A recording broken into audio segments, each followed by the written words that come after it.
po mga katuod, binabasa ko yung mga tahi ng kalabaw at baka.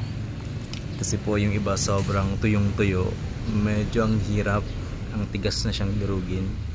Kasi mano-mano lang yung pagdudurog ko, dadiri lang. Hindi kakayanin. Kaya ito po, meron akong mga nabasa dito. Pero hindi natin siya ibababad, babasain lang. Para lang po lumambot agad. Para bukas ipagpapatuloy ko ang pagdudurog nito. At mas madali na.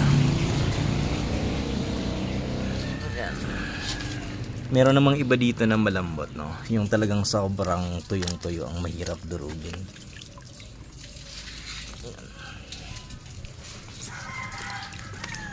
Yan po.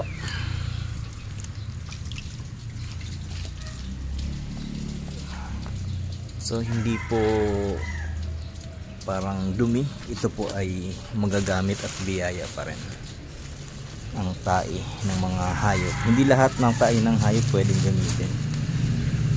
Yung parang sa aso hindi siya maganda.